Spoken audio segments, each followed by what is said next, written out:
Well, we are doing something a little bit different this Christmas time. Because Christmas is about different characteristics that we celebrate, but Christmas was also these real events with real people.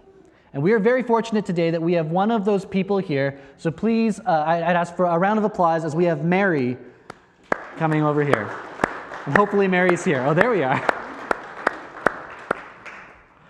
Well, welcome, Mary. Please come. Have a seat.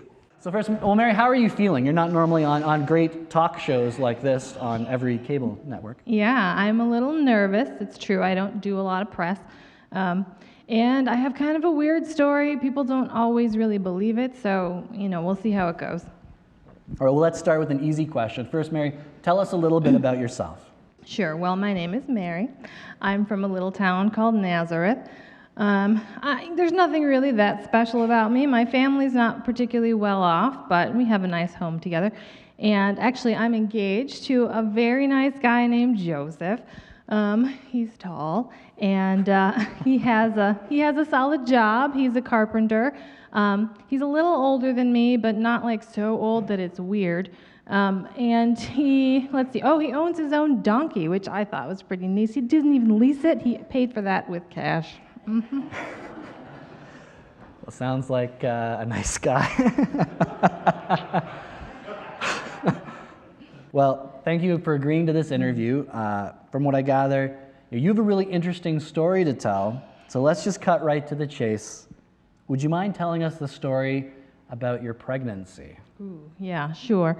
Well, it was just a couple weeks ago. It was just kind of an ordinary day, doing all the things that a first-century lady does. I was doing a little cooking, a little cleaning. I just started to watch a little Netflix.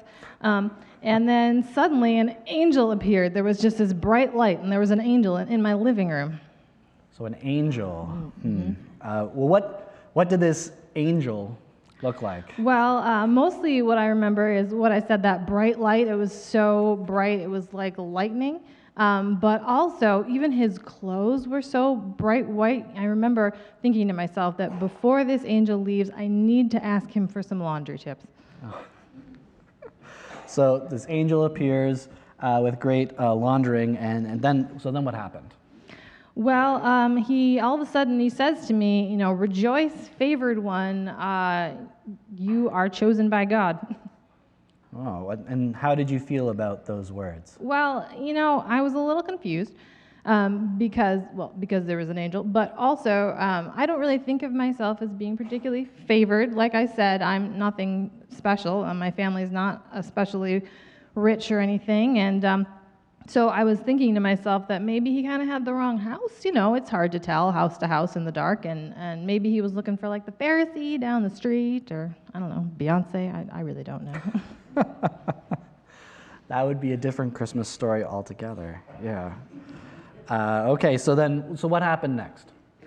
Well, I was about to tell him that I thought he had the wrong house, but then he actually called me by name, and he said, "Mary, don't be afraid. You are being honored by God."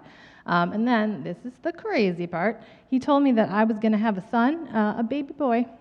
Oh, and did the angel tell you anything about this baby boy? Yeah, he said that I was supposed to name him Jesus, which means God saves, and that he was going to sit on the throne most high, and he was going to, oh gosh, what else was he going to do? It was going to be great. It was just so exciting. I can hardly remember. Something about a kingdom, maybe? Definitely. His kingdom was never going to end. He was going to be the Messiah, I basically was the drift I was catching. And you expected that of your baby, that if you had a child, they would be the Messiah? Well, no, I was all I was shooting for was maybe like the honor roll, but, that's pretty impressive.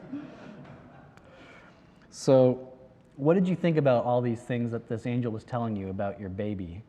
Well, I was pretty excited. Like I said, rule on the throne of Most High, that's pretty cool. But also I was kind of confused. It's a little awkward, but So, Joseph's a fine-looking gentleman, but we're not married yet. I still live at my dad's house. We've never even been like alone together. So I was a little concerned that maybe the angel didn't have a firm grasp on how human babies work, but I didn't know where this baby was supposed to come from, so I didn't want to be rude or anything, but I thought I should probably ask. So you asked the angel about how this baby was going to come to be, and what did the angel say? Yeah, he basically just said the Holy Spirit was going to take care of it, but also he reminded me of my cousin Elizabeth, who is super old, and nobody thought she was ever going to be able to have a baby, and now, boom, she's 6 months pregnant, so, I guess nothing is impossible for God. Nothing impossible. So how do you feel about this whole thing? Yeah, well, I'm still kind of nervous, but I'm also pretty excited. We have been waiting for the Messiah for such a long time, and I think it's pretty neat that God picked me, who basically is kind of a nobody from Nazareth, to be a part of that big plan. It's kind of like I told the angel that I am happy to be the servant of God, so if this is God's plan, then, let's do it. Let's do this thing. That seems like a pretty healthy attitude. So I do have one last question. What are you going to tell Joseph? Yeah. I think I'm going to let God handle that one. Yeah. That's probably a good idea. Well, Mary, thank you. This has been an amazing story. Thank you for coming here and sharing with us. Thank you. Thank you for having me. That's good. Well, let's have a round of applause for Mary. Well, this morning we are going to continue with our interview series where we're interviewing these different characters who were right there at the original Advent, at the original Christmas time. I don't have a good name for my talk show yet. I'm taking suggestions. Maybe we'll call this Talking with Tim. Coming soon to a local cable program near you. Well, today we have King Herod. Thank you for joining us. And how are you feeling so far? How are you feeling today? Things have just not been going too well for me. I went off and forgot my crown and had to go by the dollar store and get this crown. So it's just not a good day. Well, what we'd like to do, Herod, is just to learn a little bit more about you. So can you tell us a little bit about yourself? Well, first of all, I would just like to say that it's a privilege and a great, great joy for you to have me here. Oh. That's very kind of you to say. Yes. Well, I'm king of Judea. And I was appointed by Caesar. He thinks I'm a great man, and I tend to agree with him. All right, well, that sounds like he made a wise decision. Absolutely. Yeah. Well, Herod, we hear that you have an interesting family. Can you tell us a little bit about your family? Well, let's see. I had 1, 2, 3, 4, at least 5 wives. At least. Sure. At least 5 wives and some sons. And, it's a sad deal, but I had to have a couple of those sons killed. Oh. You know how it is, Pastor Tim, when somebody tries to overthrow your kingdom. But, the wives just don't let it go. Husbands, am I right here? I mean, they remember everything. Well, you killed my son. You killed my son. I said, let it go. Let's go on to some of your accomplishments. You have quite the reputation as a builder. Could you tell us a little bit about that? Absolutely. I'm a very wealthy man. I built a temple and expanded it for the Jews. Oh, yeah, that is very popular. And big I Jewish also temple. built a temple for the great Caesar. I got to make the man happy, That did not make the Jewish people very happy. Well, of everything that you've built, do you have a favorite? Of all the things I've built, well, let's see. I built this great city by the sea. I called it Caesar City by the Sea. Oh, that's very Tim, original. come sometime and visit me. We'll go jet skiing. I like jet skiing, sure, yeah. Fishing. Fishing, sure. We can go out on a charter boat. All kinds of fun things. We hear that you got to meet some magi. Oh, yeah, those magi. They came from the Far East, following some star, and they were astronomers, they were star seekers, they were, they had their head in the clouds. I'm kind of a more earthly kind of guy, you know? So they told you about some star. What do you know about this star that they were looking at? Well, they kept referring to this star as Yonder Star, and I can't figure out why anybody would name a star Yonder. They were looking for it because it was supposed to show where this baby was going to be born. What did they tell you about this baby? Well, they said this baby was going to be a king. Now, I cannot understand this because I am the king. And nobody's going to take my place. It's quite troubling to me, actually. So what did you tell the Magi? I said to these guys, would you please go find this child?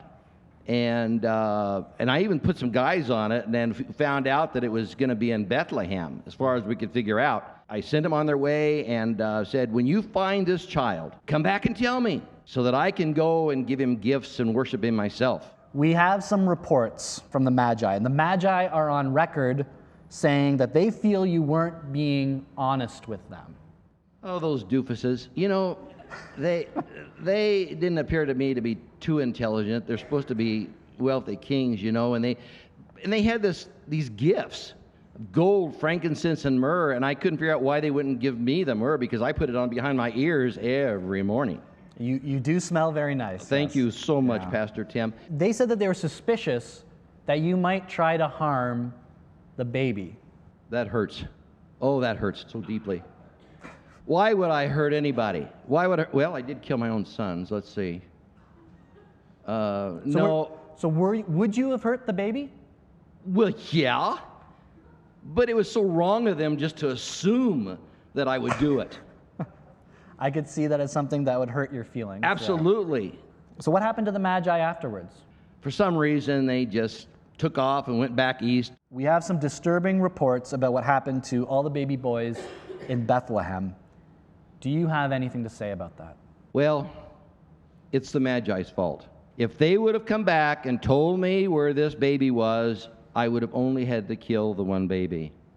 But since they didn't come back, I had to kill all the baby boys, blame it on the Magi. What do you think happened to this baby king? Well, let's just put it this way. I don't think that we'll have to worry about this baby king anymore because I took care of that. Do you have any final thoughts that you'd like to share with us? I don't know why the Jews put such a big deal on this Messiah. What? I can't understand it. They're just obsessed with this Messiah. You feel that you're not being valued. I am not being valued. You know, I am the great. In fact, I gave myself that name, Herod the Great. I even have a great tower in New York City. It says Herod the Great in gold letters. In gold letters? Yes, it's called Herod Tower. I've never heard of anything like that before.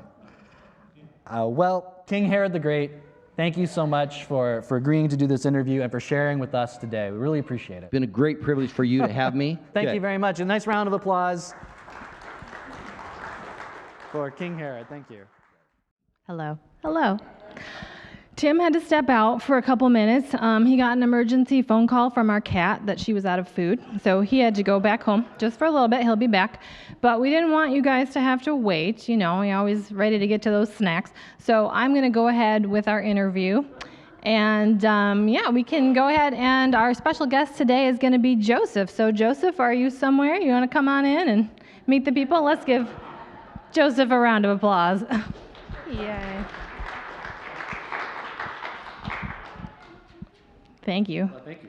Thank you so much for being here. Very, very formal handshake. Yes. Well, let's have a seat. Ooh.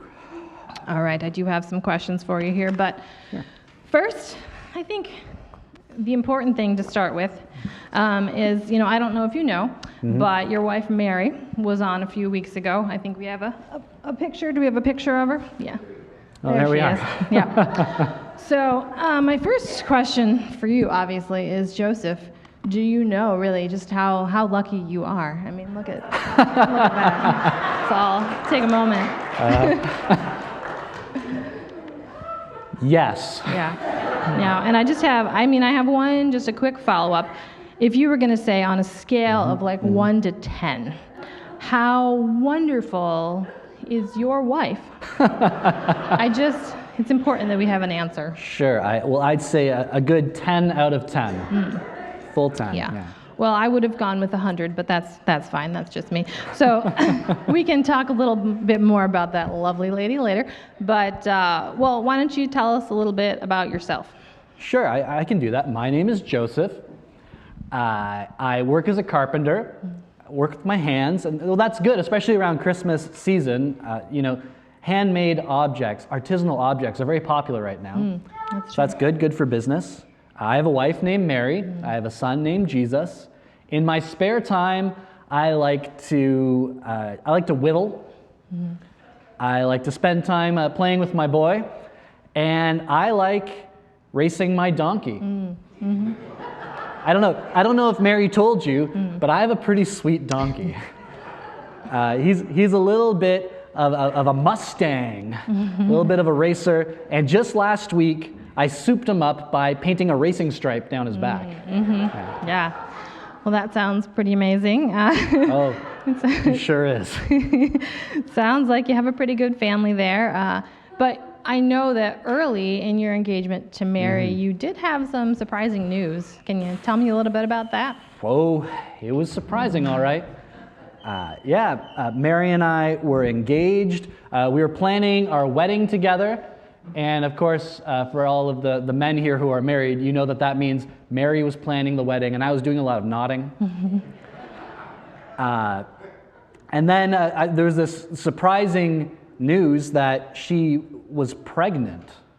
Well, that must have been very upsetting for you. It was very upsetting. It was devastating.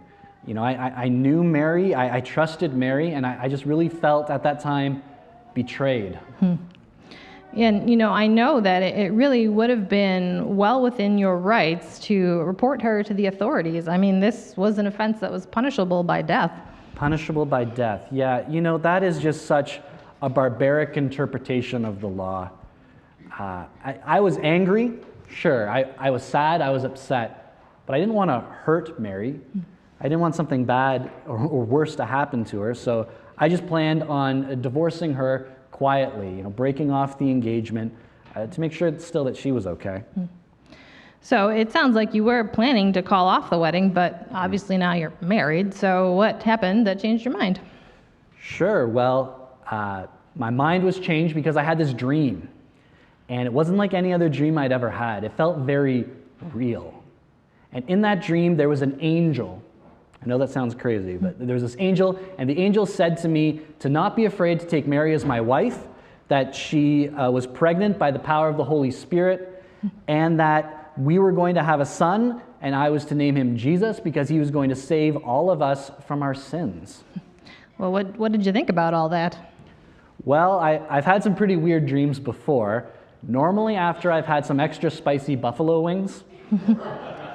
But this was definitely different. This I knew was real. I knew it was a message from God, and I knew it was something that I needed to follow. All right, so you and Mary got married, but pretty soon after you moved to Bethlehem, is that right? Yeah, we moved to Bethlehem. That was not in the plans. We didn't intend on going to Bethlehem, but Caesar had called for a census. And so we had to go to my hometown where a bunch of my relatives and everyone lived so we could be counted, and it was quite a trip. And let me tell you, traveling with a pregnant lady, it was no honeymoon. Didn't matter how fast my donkey went, but we were able to make it work. We got there, and then the worst part of it all is once we got there was nowhere for us to stay. So, like, there was no room at the inn? There were no rooms anywhere. We ended up in this back cave where they keep all the animals, and man, the smell. It was awful. It was worse than a junior high gym class. And it wasn't just the smell, it was the noises. Bah, murr, nay. Just give it a rest, guys. Trying to sleep. Been a long trip. I'm sure I'm not the first person to only give it a 1-star rating. So, I mean, pretty much it wasn't the best place to have a baby. No, it's especially not what I expected for this Messiah baby that's supposed to save us all from our sins. But I guess God had different plans. And God's plans have a way of working out okay, as long as we keep trusting them, and we were able to make things work. Well, I'm glad to hear that. Well, did you have any visitors while you were there? We had some visitors, maybe too many visitors for just having a baby, could have used a little rest. Some shepherds showed up. Man, if you thought those animals smelled bad, try smelling a shepherd sometime. But they were really friendly. They kind of added some excitement to the birth. It was fun having them there, except there was this one guy. He brought a drum, and he kept on saying, "Shall I play for you a rumpa-pum-pum?" I was like, "No, thank you. The baby's asleep. We're tired. No rumpa-pum-pum. No drumming." Not a great thing to bring to visiting a baby, in case you're wondering. And then we even had some magi come and visit a little bit later on. That was really fun. The magi, very nice guys, a little weird. Weird gifts. Gold, frankincense, myrrh. I'd have thought maybe baby clothes, diapers. You know, if you don't know what to get for someone, maybe a gift card would be useful in the future. That's good advice. Well, and then even soon after that, you left Bethlehem and you moved to Egypt. Why was that? We weren't in Bethlehem long. We had to leave suddenly. I had another dream. And in that dream, God spoke to me and said that we were in danger. The baby was in danger. Herod intended to kill Jesus. So I woke Mary up and the baby up, and we just grabbed a few things as quick as we could. We didn't even say goodbye to our family and friends, and we just left town in the middle of the night and moved to Egypt. So now you're living in Egypt. You're pretty much your refugees in Egypt. I mean, you had to leave your hometown for your own safety, and you could only take what you could carry. And now you're in this totally foreign land. Yeah, that's a fair point. We are refugees here in Egypt. We'd start over. Had to find a job again. Had to find a place to stay again. We didn't know anybody, but even through this struggle, and it's been difficult. God has continued to supply for us. God has continued to be there for us, and we continue to trust in God because God remains faithful. Well, it sounds like you have a very strong faith there. Well, thank you. Yeah. Yeah. Well, I'll let you go. I know your donkey's double parked, so let's get you out of here. But thank you so much for being here and thank you. for Thank taking you the very time. much. Yes, thank you. All right. A round of applause for Joseph there. We will be continuing with our series as Characters of Christmas as we try to imagine what it was like for the first people who were right there when Jesus was born. And today, a nice, very large round of applause from all of us for the shepherds. Shepherds, come on down. Oops. You look very shepherdy. That's very nice. Made it myself. Maybe yourself. Well, today we have Ezra and Josiah, the shepherd, or the shepherds. So why don't you first tell us a little bit about yourselves? Okay, I'll start it off. My name's Ezra. I'm the son of Ezekiel, which is the son of Jacob. I'm a shepherd. My dad was a shepherd. His dad was a shepherd, and his dad, he was a dentist. Nah, I'm joking with it. He was a shepherd too. My name is Josiah. I'm a shepherd. It's my job to make sure that we don't lose any sheep. We have to have the same number of sheep at the end of my shift as we did at the beginning of my shift. But every time I start counting the sheep, 1 sheep, 2 sheep, 3 sheep, I get so very tired. So, well, guys, what do shepherds do for fun? I'm glad you asked that, Tim.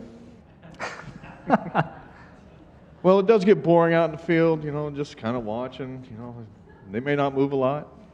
But, especially, working nights, we like to kick back a little bit and kind of, just have some, nightly chats, and we talk about our benefits, our 401k, our pension and health care. I don't know about your health care, but we also like to sit around the campfire and tell a few jokes here and there.